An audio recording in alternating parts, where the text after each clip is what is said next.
Medgeneracijski center Vezenine Bled je bil v septembru prizorišče prve borze lokalnih ponudnikov.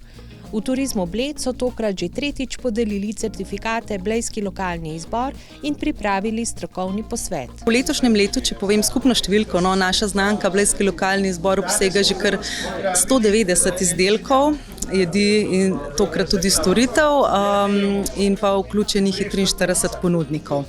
Tako da od današnjega dneva, ko bomo slavnostno podelili plakete, bomo imeli nekako preko 60 izdelkov več. Letos smo pa prišli na ta drugi nivo, storitveni nivo, in smo prvič ocenjevali doživetja ter nastanitvene kapacitete in moram poudariti, da strokovna komisija je bila izjemno navdušena nad vsemi doživetji. To so doživetja, ki se že izvajajo, ki že doprinašajo k blejskemu turizmu. Gre za čebelarsko izkušnjo v vasici Selo pri Bledu, gre za delavnico izdelave in peke potice na Blejskem otoku in pa za 3 doživetja, katere izvajajo ponudniki iz vasice Zasip. Gre za blejski kuharski tečaj, za vodeno pustolovščino skozi začaran gozd in pa za degustacijo pri kmetiji Trg Vav. Kar pa se tiče nastanitev, so bile prijavljene 4 nastanitvene kapacitete. Sam pogoj, da se prijavijo na naš razpis, je torej okoljski certifikat. Vključeni mora biti v zeleno shemo slovenskega turizma in v bistvu vse pogoje so izpolnjevali: trajnostno poslovanje, Hotel Park, Rikli hotel, torej strani Sava hotela Bled in pa Vila Mila, družinski hotel, ter Hotel Triglav Bled.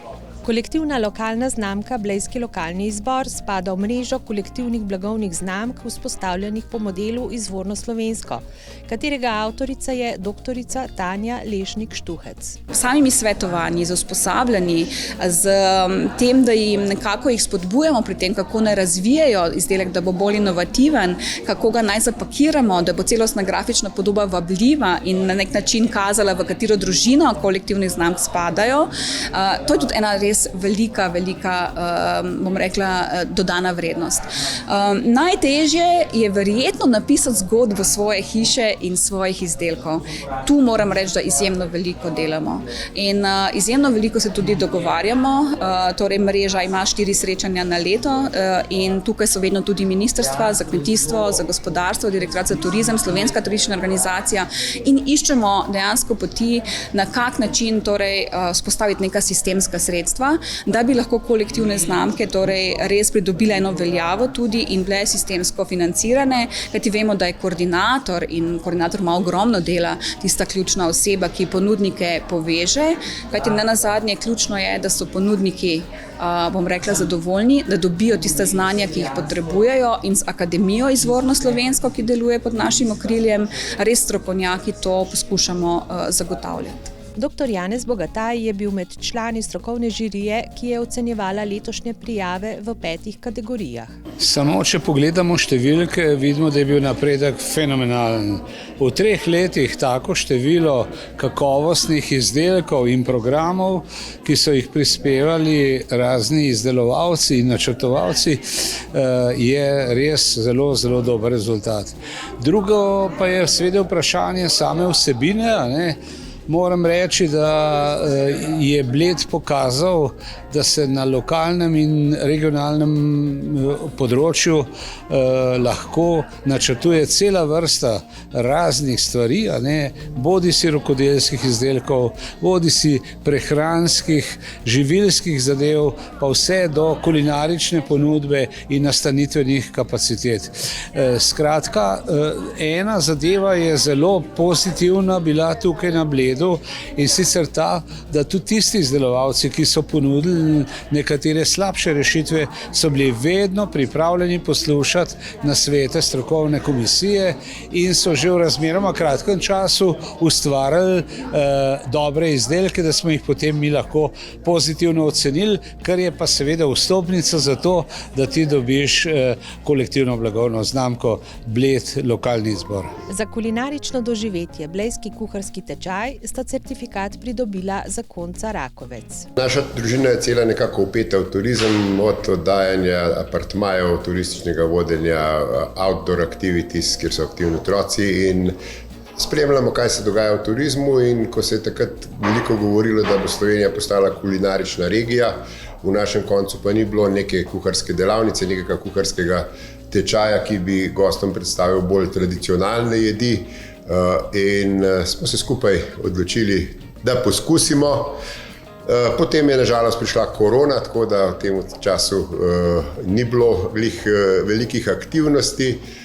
Lansko leto se je nekaj že pokazalo, letos nekoliko bolje, drugo leto bomo pa tudi z samim marketingom šli majčkeno bolj aktivno, tako da bo čim več gostov, ki obišče Bled, spoznalo tudi naše tradicionalne jedi. Delavnico sta izvedla tudi na dogodku samem. Tukaj imamo ajdove krape, sicer se pa na naši delavnici gostje naučijo, kako skuhati dober domač ričet, pa ajdove krape in pa seveda eno najbolj tradicionalnih slovenskih jedi, to so pa skutni štruklji. Pridobitev certifikata pomeni večjo prepoznavnost, več pomoči pri razvoju produkta in več ustreznega marketinga, pa tudi mreženja in povezovanja ponudnikov. Ja, jaz mislim, da je to en dokaz, da v tem času, kar smo to delali, da delamo dobro tudi za promocijo Bleda in seveda skozi to kolektivno blagovno znamko bo tudi promocija za naš produkt nekoliko večja. V Sava hotelih Bled so poleg menija iz restauracije Julijana v hotelu Toplice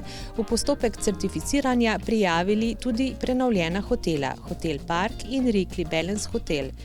Zakaj so se za to odločili, nam je pojasnila direktorica Sava hotelov Bled Mojca Krašovec. Mi smo že pred leti s hotelom Savica se vključili k Eko Marjetici in smo zeleno certificirali hotel. Zdaj po prenovi obeh hotelov, tako Rikli Balance hotela kot Parka, nam je se pa zdelo izredno pomembno, da poudarimo to, kar smo s prenovo želeli doseči. Prvič je trajnostna zgodba hotela in drugič je lokalna zgodba hotela. In s tem certifikatom in seveda s certifikatom Green Accommodation smo dejansko dobili potrditev, da smo to naredili na pravi način. Kljub zelo bogati in raznoliki ponudbi, ki jo nudi njena kmetija, se Mateja Reš tokrat še ni odločila za naslednjo stopnjo certificiranja. Moja kmetija je tako mlada, 5 let smo šele na tem podiju in iskreno povedan, nisem si upala še letos. Ampak čez poletje sem pa gostila nekaj ljudi in se je ta ideja, rekla, je dozorela in tudi sprobali smo. Tako da bomo pa naslednjo pomlad oziroma kadar že bo razpis se vsekakor odzvali. Mislim, da čas prinese svoje, vaja dela mojstra in res vem, da imam veliko za ponuditi. Pravzaprav bi lahko imel različne delavnice, ker je toliko tematika na naši kmetiji ali pa nasploh v tem prostoru.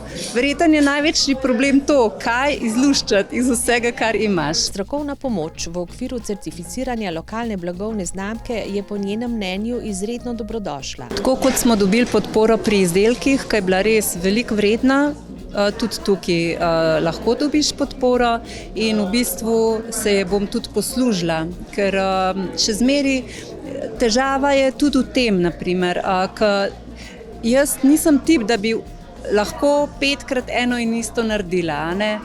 Tudi kmetija je ves čas nekaj drugega ponuja in je zato treba tak model ustvariti, da imam jaz še vedno veliko svobode. Ne da rečem, da bom točen cel let delala bučno juho, ampak lahko naredim pač tisto, kar mi dan zraste.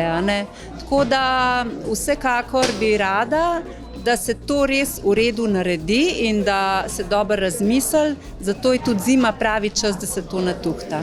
Med doživetji, ki so letos kot prva prejela certifikate, je tudi Začaran gost, doživetje za otroke in družine. Njegovi avtorici sta Meta Vodnjov in Lucija Vidic. Ja, to mi pomeni veliko, ker že ves čas delam na tem, da ustvarjam z okoljem, da upoštevam vse, kar je okrog mene, tako da zgodbe temeljijo na okolju, tudi kulinarika temelji na okolju in to sem vse povezala v Začaran gost skupaj z Lucijo. In jaz sem ful ponosna, da sem v taki družbi, danes sem še slišala in spoznala še druge ljudi in se ful veselim druženja in mreženja, ker samo to bo Bled in okolico naredil, lokalno in nekaj boljšega. Blejski lokalni izbor postaja vse bolj močna in raznolika kolektivna blagovna znamka, certificirani ponudniki pa vse bolj povezani. Kaj si v prihodnjem razvoju projekta še želijo, smo povprašali Romano Purkart, v.d. direktorico javnega zavoda Turizem Bled. Najbolj si želimo to, da domačini ostanejo na Bledu, tudi tisti, ki se ukvarjajo s čim drugim, ne samo neposredno s turizmom, bodisi da so, ne vem, oddajalci sob ali imajo restauracije ali kaj podobnega, ampak da se ohranja ta obrt, staro znanje in pa seveda, da so blejska polja obdelana. Ne? In ko bomo to dosegli, da bodo domačini ostali doma, da bodo vedeli, da imajo tudi oni priložnost zaslužiti od turizma s tistim znanjem, ki ga že imajo, ki so jim ga mogoče prenesli njihovi stari očetje, stare matere, takrat bo uspeh popoln. To je pravzaprav namen, celoten namen tega projekta, kot smo slišali na okrogli mizi, pravzaprav procesa, ker ta zgodba nima svojega konca, ne, se lahko samo še nadaljuje in izboljšuje in pridobivamo nove ideje, nove ponudnike in tako naprej.